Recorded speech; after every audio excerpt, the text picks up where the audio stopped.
Oy!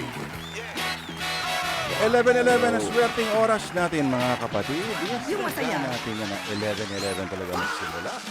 Welcome po sa isa na namang edisyon ng paborito nyong radio drama program sa buong sanlibutan. Ito po ang programang Sana Lud, ang huling araw po ng buwan ng Hulyo. Handa na ba kayo para sa Agosto?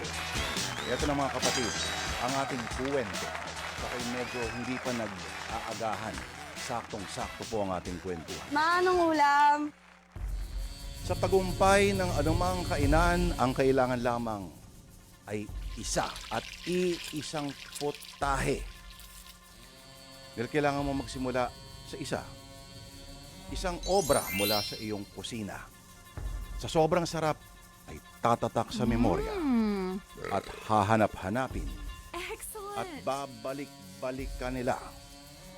Kung pumatok, dagdagan pa ng isa hanggang makabuo ka na ng isang buong menu. Anong ulam? At mula dito ay manganganak na ng manganganak ang iyong negosyo. Kain ng kain, ha? Masarap ang ulam natin. Pero ngayong Biyernes ang kababalaghan at kakatakutan. Ibang klase itong ating pupuntahan. Ibang klaseng kainan. Di tulad ng iba na may mga specialty na nakalista, dito ay walang nakapaskil kang mababasa. Pero hindi na kailangan pa. Kasi, ang pwede mo lang ma-order ay isa at iisa. Wala nang iba. Wala nang ibang binibenta pa. At alam yan ng daang-daang customer na dumadagsa. Sa kainan ni Vladimiro, siya ang pangunahing kusinero. At siya ring nakakaalam ng sikreto sa kaisa-isang hinahain nito. Kung ano ang sangkap, kung ano ang rekado sa estilo ng pagluto at ang ginagamit na karne mismo. Ang ginagamit na karne.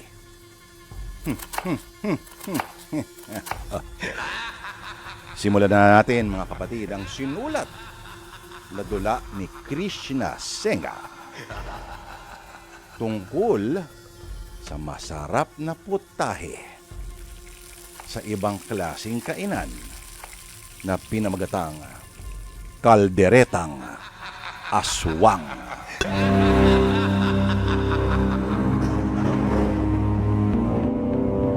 Bitawan mo ako! Sino ka ba?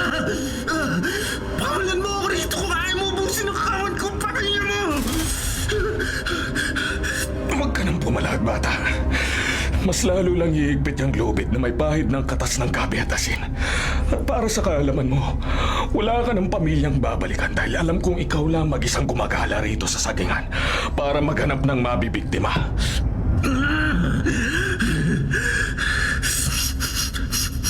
Napapansin ko ang amoy mo. Hindi ka ordinaryong tao.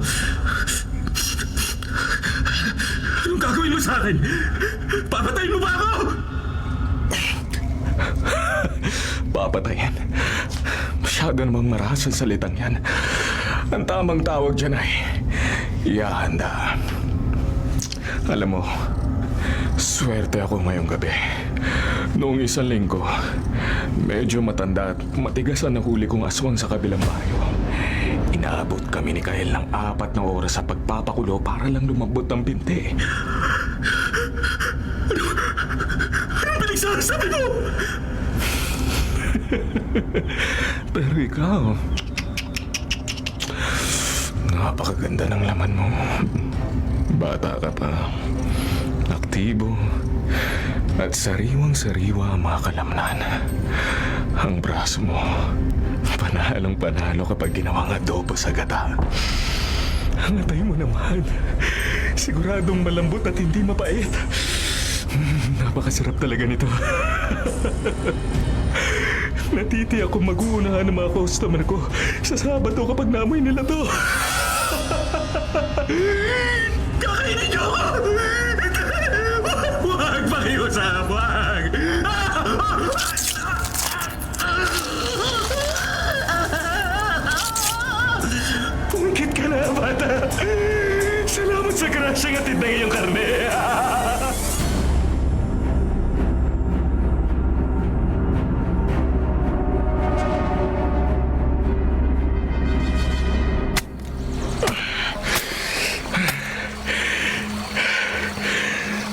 Ganda-ganda talaga ng hibla ng karne ng batang to. Tingnan mo, Kyle. Ang taba niya. Hindi matilaw. Ting puti. Suabing-suabi tong hiwain. Walang kahirap-hirap ang talim ng itak ko. Boss Bloody. Kitang-kita ko nga po rito sa sulo. Pero boss, baka masyadong malalaki ang hiwa mo sa braso. Baka lang ho, baka magtaka ang mga customer kung bakit parang pambihirang laki naman ho para sa karne ng baboy o baka. Hindi yun. Kapag lumubog na yan sa gata at lumambot sa kumukulong palayok, liliit din ang sukat niyan. Ang mahalaga, ihagis mo na rito sa may lambat sa gitna ng agos. Diyan sa tapat na malalaking bato kung saan pinakamalakas ang daloy ng tubig. Sige po, boss. Iuhulog ko na po itong mga binti. Boss, sandali lang. Pansinin mo, habang tumataba ang tubig ilog sa karne, unti-unting nawawala yung maitim na likido na lumalabas sa mga ugat, ano? Di ba? Parang hinihigop ng ilog ang talas at laso ng pag-aswang huya. Yan ang sinasabi ko sa'yo. Ang kalikasan mismo ang nagbabanlaw sa sumpa ng lahi nyo. Kapag lumipas ang 24 na oras, malinis na yan. Walang may iwang sumpa o tulo ng laway na pwedeng makahawa sa mga tao. Pero boss, tuwing humahawak ako ng ganito, kinikilabutan pa rin ho ako kalahi ko to Kalahi mo nga, pero hindi mo naman kasundo. Tandaan mo, Kyle, nandito ka sa kusina ko dahil binigyan kita ng pagkakataong mabuhay ng maayos. Ang mga aswang na dinadala ko rito ay yung mga nananamantala sa mga bata at may hina sa baryo. Ginagawa ko lang silang kapaki-pakinabang. Alam ko naman po, boss. Utang ko sa inyo ang buhay ko. Kaya hindi niyo ako nahuli noon na nagnanakaw ng manok ay baka ho nakasabit na rin ang braso ko riya sa sabitan ng karne. pero paano kung may makakahalata na tao, boss? Tingnan niyo ho yung mga customer sa labas. Halos mag-unahan sa pag-order ng adobo natin. Hindi nila alam ang totoong ibig sabihin ng mga pangalan ng putahe natin. Para sa kanila, kakaibang recipe lang ito ng baka o baboy. Ang mahalaga, busog sila at masaya. At higit sa lahat, ligtas sila. Grabe talaga ang talino ng lolo niyo, ano? Isang istrigo ay mula sa Europa. Tapos, napadpad dito sa Pilipinas para lang magtayo ng lahi ng mga mangangaso. Akalain mo ang paboritong pagkain ng lahi niyo ay kami? Huwag mong masamain. Ang lolo ko, hindi lang basta kumakain ng aswang para sa gutom. Ginagawa niya yon para panatilihin ng balanse. Nung bata pa ako, lagi niyang sinasabi na ang pinakamagandang paraan para ubusin ang salot ay ang gawin silang grasya para sa komunidad. Kaya sige na, dalhin mo na yung mga nababad na karne sa eatery natin.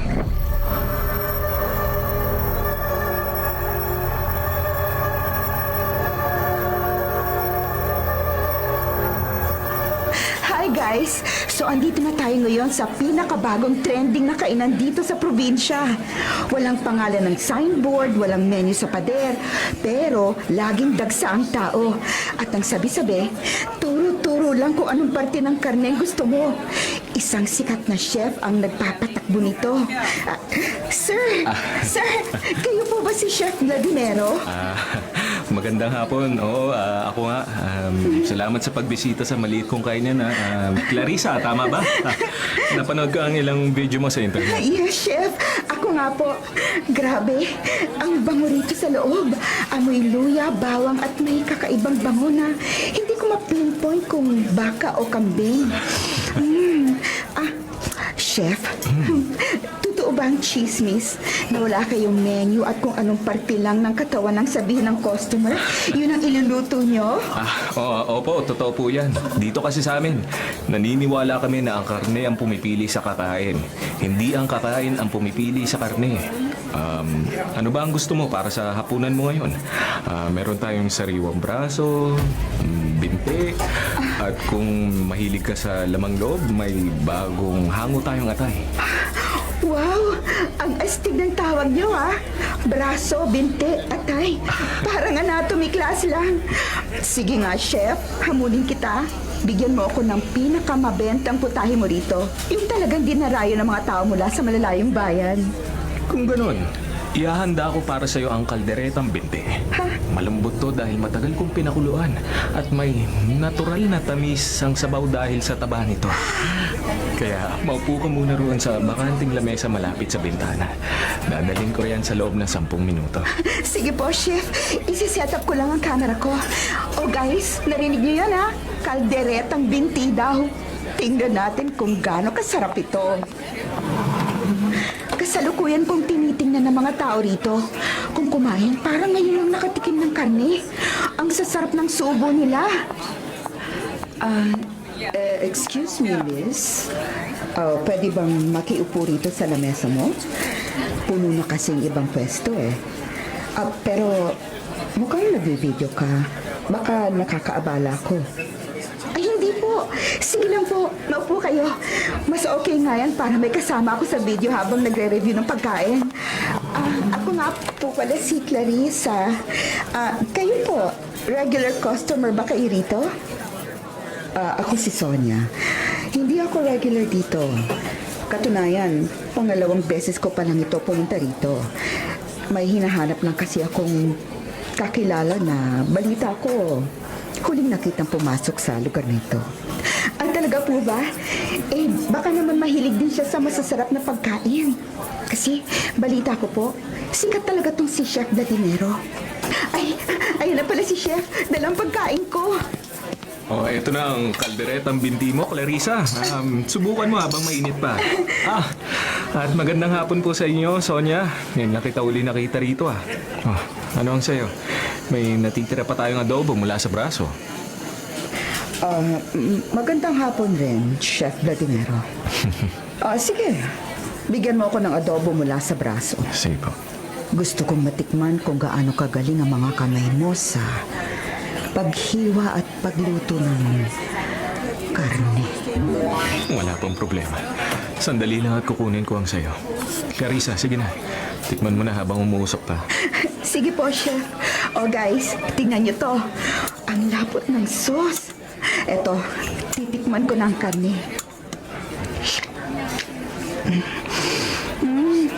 Oh my God! Chef, ano to? Ang lambot. Parang natutunaw sa bibig ko, pero may kakaibang texture na parang karne ng usa na may halong manok. Ang sarap. Sobrang linamnam. Ang binti ni Romulo. Kaya pala hindi na nakabalik sa bundok. Ma'am Sonia, may sinasabi po kayo? Tikman niyo rin po itong sa akin kung gusto niyo. Grabe, hindi ako makapaniwala na may ganitong kasarap na pagkain sa liblib na lugar na to, Chef. Anong sikreto? Ang sikreto ay nasa tamang paglilinis at pagmamahal sa ginagawa, Clarissa. Kapag galing sa puso ang paghahanda, siguradong tatago sa puso ng kakain.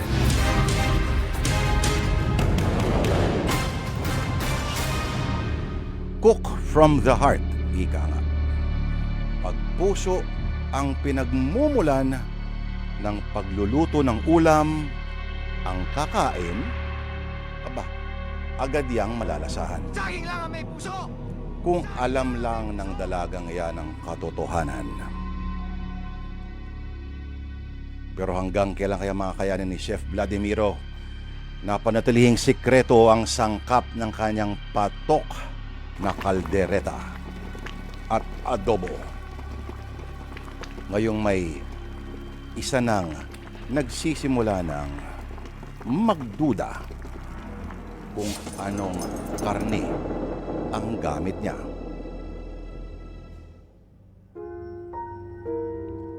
At sa lahat ng nagluluto ngayon na naghahanda para sa kanilang pananghalian, tandaan po natin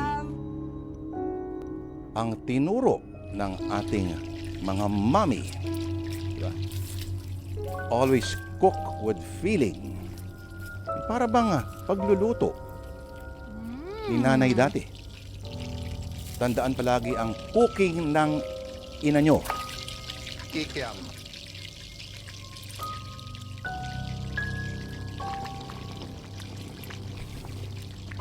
Gusto ko pang bagkatrabaho.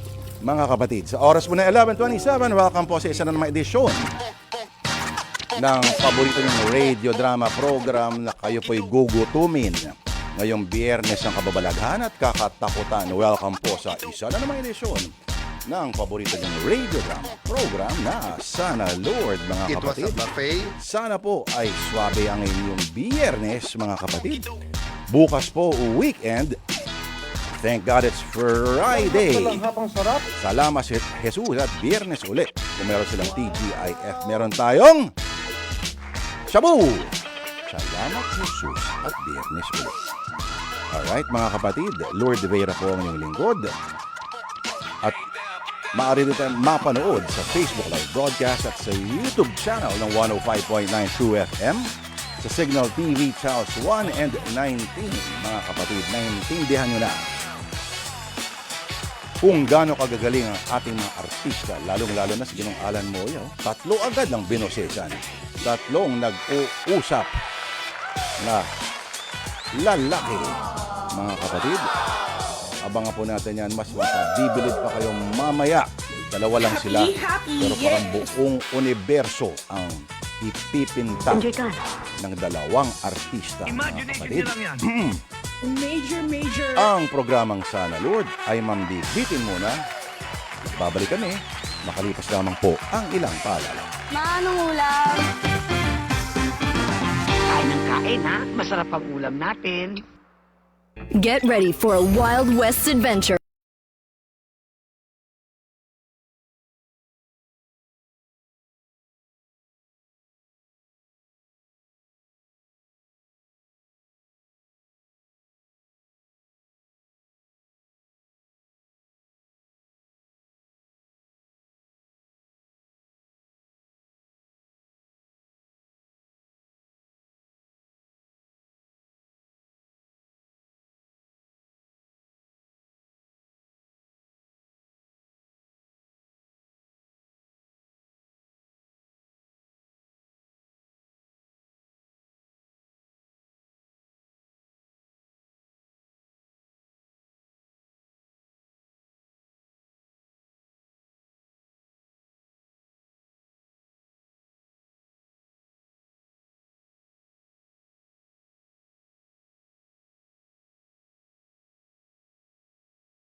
Mga kapatid, oras po natin 11:31 at meron po tayong ibabahaging espesyal na recipe na maaari po ninyong lutuin for the whole family. Para magluto ng kaldereta, ito ang mga sangkap na kailangang ihanda. Of course, sibuyas, bawang. Kailangan mo rin ng dahon ng laurel, bay leaf, pampabango. Kanina may narinig tayong na hindi madalas ginagamit sa mga kaldereta, no? Luya. Malay mo lang, kaya nga kakaiba siguro yung style ng pagluluto nitong si Vladimiro. Kailangan mo rin ng patatas, pangloko ng kakain. Mukhang pamparami. Kasi lugi ka pag sobrang dami ng laman. Patatas, carrots. Ika nga na ba? Carrots. Yan. Tomato paste. Liver spread. Green at red bell pepper. Ako di, ayoko ng liver paste. Pero, ang sekreto dyan ay ang sistema ng pagluluto. Ang pakuluan ng mabagal at dahan-dahan. Nagtataka ba kayo minsan kung bakit? Kasi parang mas okay yung pagluto niya doon gamit yung kahoy na yung panggatong. Kasi mabagal yung apoy, hindi tulad nung nakokontrol, pwede mong lakasan kung nagmamadali ka. Habang mabagal at dahan-dahan ang pagpapakulo, dahan-dahan, lumalambot ito, mga kapatid, at umahalo talaga ang linamnam, ang lasa sa buong sarsa, kumakalat siya. May mga lugar katulad ng ilang bahagi po ng Batangas, may mga kilala ko, na hinahaluan ng keso ang kanilang kaldereta para kumapal. At ang style daw ay pakuluan mo ng pakuluan hanggang kalahati ng sarsa ay hindi na kulay pula, kundi parang humahalo na dito yung mantika ng baka. Ha? Tapos kumbaga sa adobo na hindi masyadong masabaw, ang sabaw ng kaldereta na lalabas ay medyo malapot-lapot na ng konti. Na pag hinalo mo sa kanin, ay nako, konting-konti lang yung pula kasi na-reduce na siya di ba? Parang ginutom ako sa pinagsasabi ko. Kakapal ang lasa ng sarsa pag hinahaluan mo ng keso. Kadalasan sa kaldereta din, mga kapatid, baka ang ginagamit na laman. Pero ibahin ninyo si Chef Vladimiro at ang kanyang kainan. Dahil siya ang pipili para sa inyo ng tingin niya ay babagay na laman. Kung sa mga Spanish restaurants ay may mga recipe sila tulad ng tuhod ibatok. Oo, parang gravy yung O merong lomo, liempo, kadera at iba pa. Si Vladimiro ay pipiliin para sa iyo ang mga bahagi tulad ng braso, tita. Thank you so much. Basta iba, kakaiba mga kapatid. Maraming salamat po. At lalo pa yatang dadami ang tatangkilik sa kanyang kainan dahil nako, dinadalaw na siya ng mga vloggers, mga food vloggers. Isa na dyan si Clarissa, mga food vloggers ng ekspertong paghuhusga ay, masarap.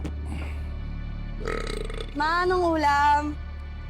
Pero mga kapatid, kung alam lang nila ang ginagamit ng chef na ito sa kanyang kusina. Ito na po sa pagpapatuloy ng ating kwento, mga kapatid, na sinulat ni Krishna Senga sa oras sa 11:35. Ang pagpapatuloy ng kwento nating masarap at malinamnam ngayong Biyernes ng Misteryo, ang kilabot at kababalaghan. Ito na po ang kalderetang aswang.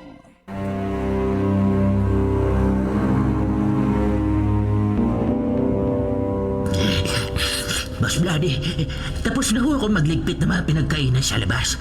Pero si Sonia ho, yung babaeng umupo kasama ng vlogger kanina, matagal siyang tumitig sa akin bago siya umalis.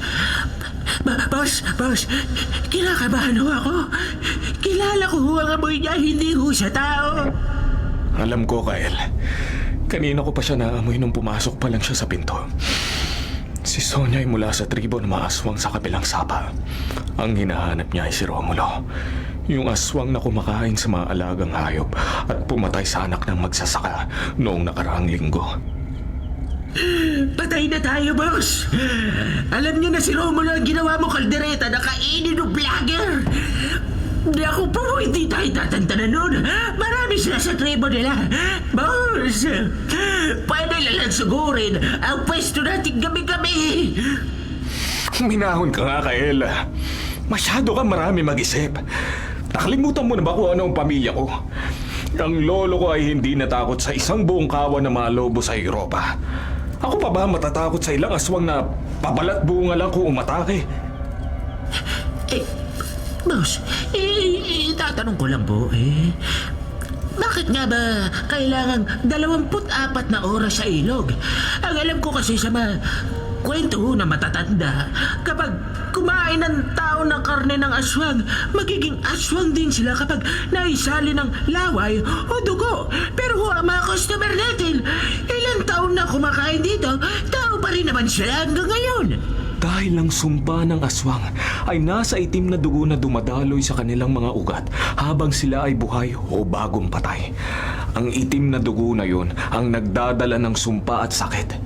Pero kapag ibinabad mo ang karne sa patuloy na agos ng malinis na tubig sa loob ng isang araw at isang gabi, nahuhugasan ng dugong yon. Ang natitira na lang ay ang purong laman. Walang sumpa, walang mahika. Pagkain na lang siya. Pagkain na lang kaya pala. Ang talino talaga ng lolo nyo, ano? Pero boss, paano kung isang araw, ako naman ang mailagay mo sa palayok? Paano kung magkamali ako at magalit ka sa akin? Hanggat tapat ka sa akin at hindi mo binabalikan ang lumang gawi mo, ligtas ka rito, Kael. Ikaw ang tagahiwa ko, hindi ang hiwain. Kaya imbis na mag-alala ka riyan, ihanda mo ang mga patibong sa likod ng bahay. Sigurado ako, babalik si Sonia mamayang madaling araw para kumpirmahin ang hinala niya. Sige po, boss. Ihanda ko na mga lubid na binabad sa suka at asin. Boss, mag-iingat po kayo. Mukhang matapang huyo si Sonia.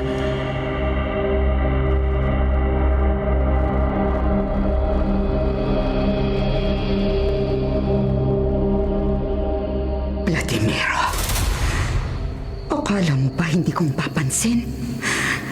Ang amoy ng laman ni Romulo, kahit lagyan mo ng maraming pampalasa, kilala ko ang anghang ng dugo niya.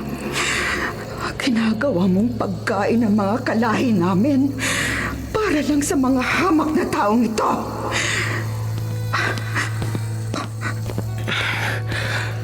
Magandang madaling araw, Sonia. Alam kong hindi ka makakatulog ng maayos pagkatapos mo makita ang sikat kong kaldereta. Bakit hindi ka pumasok? Malamig sa labas. Anong ginawa mo kay Romulo? Nasaan ang iba pa namin kasamahan na nawala nito mga nakaraang buwan? Huwag kang mag-alala. Lahat sila ay naging kapaki-pakinabang. Nabusog nila ang mga nagugutom. Naging bahagi sila ng kalusugan ng mga taong dapat ay biktima nila. Hindi ba't magandang hustisya yun? Hustisya? Binababoy mo ang lahi namin. Kami ang nasa itaas ng food chain, Vladimiro. Kami ang nanginginain. Hindi kami ang kinakain. Ano ka ba talaga? Hindi ka ordinaryong tao. Ang amoy mo, may kakaibang pait na hindi galing sa lupang ito. Ang lolo ko ay isang strikoy. Kung may alam ka sa kasaysayan ng mga nilalang sa gabi, alam mo kung anong ibig sabihin yan. Para sa lahi namin, ang mga katulad nyo ay parang maligaw na hayop lang na kailangang bantayan. Maswerte nga kayo dahil hindi ko kayo pinapapatay para lang itapon. Pinibigyan ko kayo ng halaga sa hapagkainan. Mayabang ka. Dahil lang ba may dugo kang dayuhan? Akala mo, kaya mo kaming ubusin? Pwede kong sabihin sa buong bayan kung anong ipinapakain mo sa kanila. Tingnan natin kung hindi masuka at magalit sa'yo ang mga customer mo kapag nalaman nilang karne ng aswang ang kinakain nila. Sige, subukan mo. Sa tingin mo ba ay maniniwala sila sa'yo? Isang estranghero na biglang lilitaw at sasabing ang masarap na kaldereta ay karne ng aswang. At kung maniniwala man sila, sino ang mas katatakutan nila? Ang kusinero naghahanda ng pagkain? O ang aswang na tulad mo na nakatayo sa harap nila? Sonia, Huwag kang magpakamangmang. Sasabihin ko sa kanila na magiging aswang din sila, na sinusumpa mo ang mga bito kanila. Walang maniniwala sa'yo. Walang hiya ka? Hindi pa tayo tapos, Vladimiro. Babalik ako at kasama ko ang buong kawan namin. Dudurugin namin ang kainan mo! Hihintayin ko kayo, Sonia. Siguraduhin mo lang na matataba ang mga kasama mo. Dahil medyo paubos na ang stock ko sa freezer para sa susunod na linggo.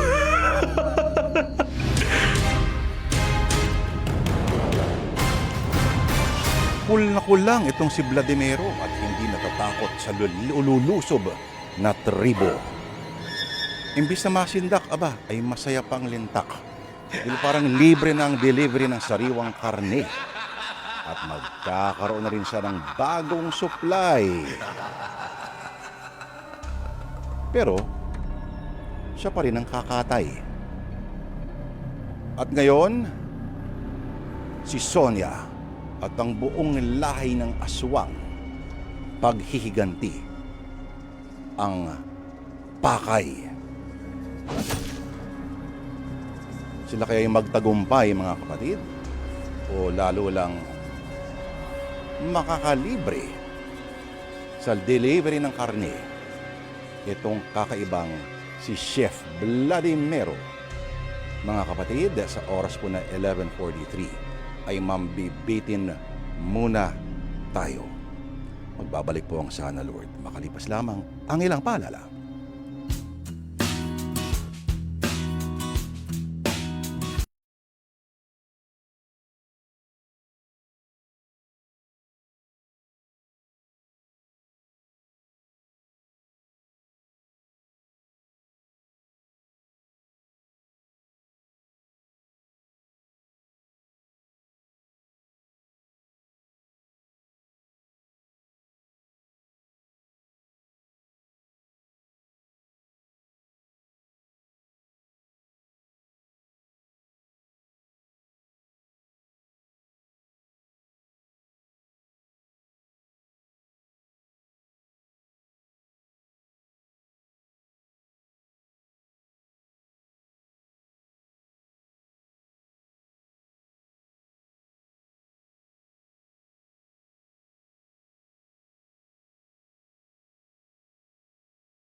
Sausage. Kikiam. Alright, mga kapatid, ang pinakikinggan po ng kwento ay sinulat po ni Krishna Senga sa bersyon ni Eric Galvez. Palakpakan natin sila, mga kapatid. Ngayon naman, palakpakan natin ang ating mahuhusay ng mga artista. Dalawa lamang, pero isang buong universo ang pinaparamdam nila sa ating imahinasyon, mga kapatid. Unahin ko na po si Miss Rose Barin, na bumoboses po kay Clarissa at kay Sonia. Ang bumoboses naman po kay Kael at kay Chef Vladimiro ay walang iba kundi si Ginong Alan Moya, mga kapatid. Palakpakan po natin silang dalawa. At eto na po, mga kapatid, ang ilang mga pabati. Hello, Kela. J.R. Ibanez Gono at lahat po ng mga taga-barangay Punong Matalom dyan sa Leyte. Mga pamilyang Ibanez, pamilya Fortaleza, Maceda, Marino, Roquino, Publico, Anoco, Parmo at Gatok. God bless you po, Kuya Lord. Ingat palagi. Thank you po. John Mark Burgos, of course. Bong Pedraheta at lahat po ng uring mananahi ng Antipolo. Alex Fuentes ang Bacolod. From Singapore, Jenny Miliogala. Annalisa Mascardo, Leon Ebonia, happy lunch daw. Nakatutok sila sa Naik. Baka naman. Teresita Perfinian, ang galing daw ng voice actors, ang daming boses ang lumalabas sa kanila kahit dalawang tinig lamang. Ang pinagmumulan, nasa paggamit yan, wala yan sa dami. Tess and June Detona, siya buraw mula sa Botolan, Zambales. Robert Basaliote Berdin, natutok sa matik ng mga kapatid.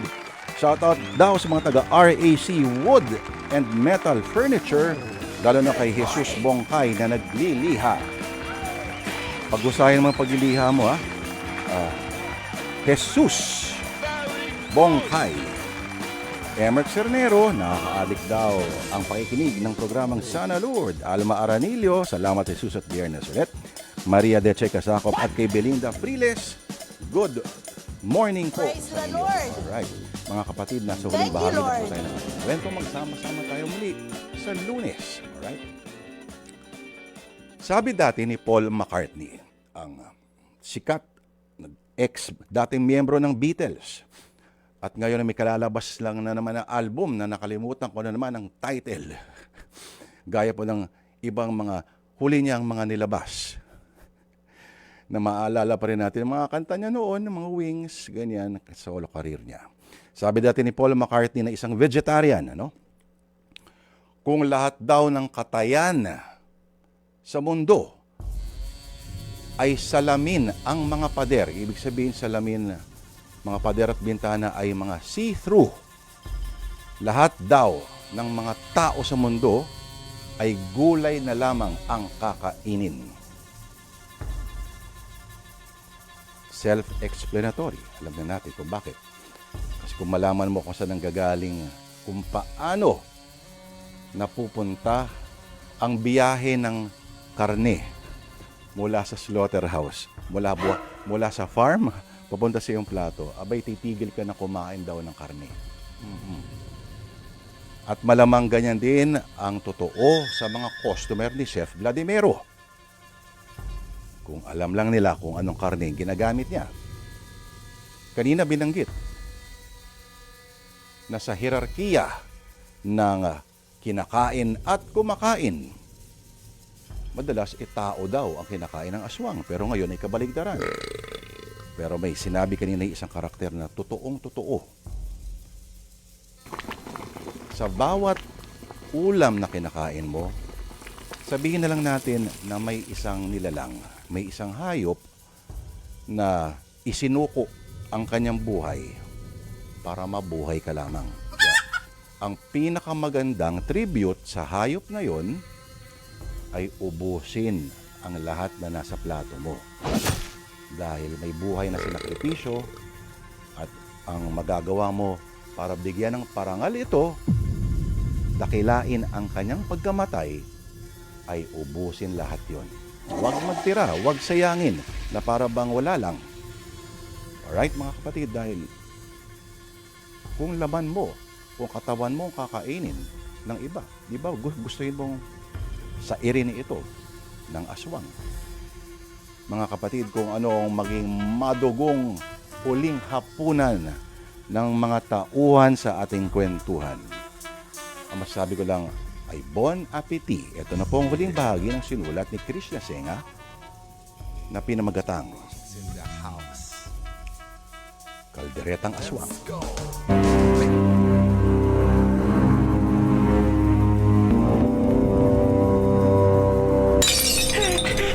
Boss Bloody! Boss Bloody! Boss, nabasag ang salamin sa may bintana sa likod. Nandiyan ako sila! Nandiyan na sila! Amoy na amoy ko na ho ang buong kawan ni Sonia! Napakarami nila, boss! Saan ka lang sa likod ko, Kyle? Huwag kang aalis sa tabi ng kalan. Hawakan mo ang itak na yun. Gamitin mo kung may magtatangkang lumapit sa'yo. Vladimiro! Sinabi ko sa'yo, nababalik ako, di ba? Ngayon, titingnan natin kung sino magiging karne sa palayok. Kasama ko buong pamilya ko mula sa kabundukan. Kakainin namin ang puso mo at ang puso ng traidor na si Kyle. Sonia, akala ko ba matalino ka? Tumating kayo sa oras ng pagsasara ko. Ibig sabihin malinis na ang mga lamesa. Walang tao. At higit sa lahat, bago palang uminit ang aking malaking kawa. Walang kwentang kutsilyo mo laban sa aming lahat. Sugod! Ubusin niyo sila! Patay si Vladimiro!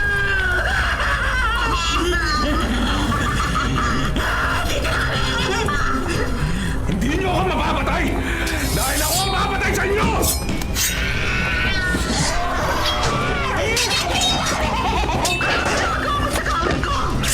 Inubos mo sila! Grabe ko, Boss Bloody! Natalo mo silang lahat! Kyle! Ang asin at suka! Isaboy mo sa kanila! Ito na ho, boss! Ito ang sa inyo!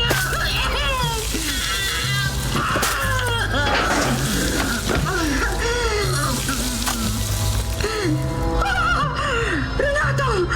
Sobrahan niyo ang Filomena! Ang kawan ko! Vladimiro! Papatayin kita! Tama na ang kaibangan mo, Sonia! Dapat ka nang tapusin!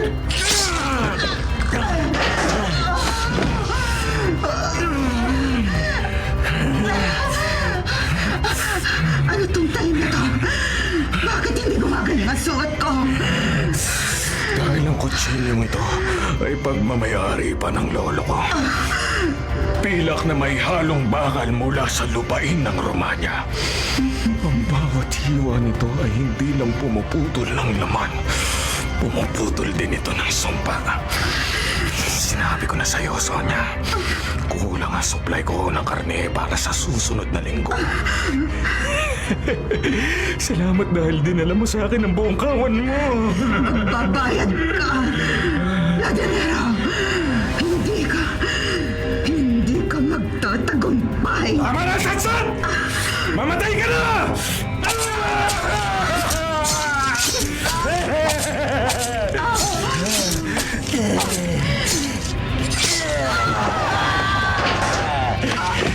Tapos na ang laban, Sonia.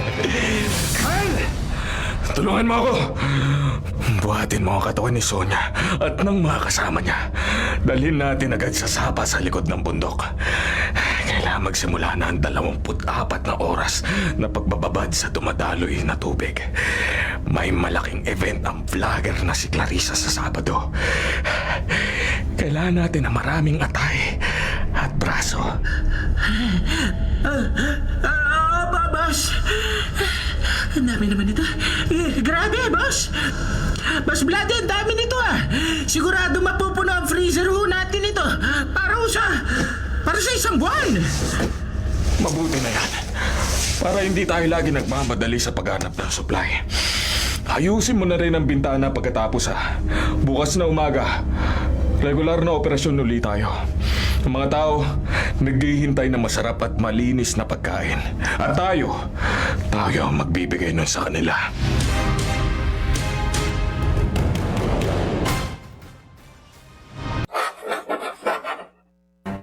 Isa na namang kwento ng buhay ang hinimay ni Lourdes de Vera. Sana Lourdes sa True FM sa 105.9.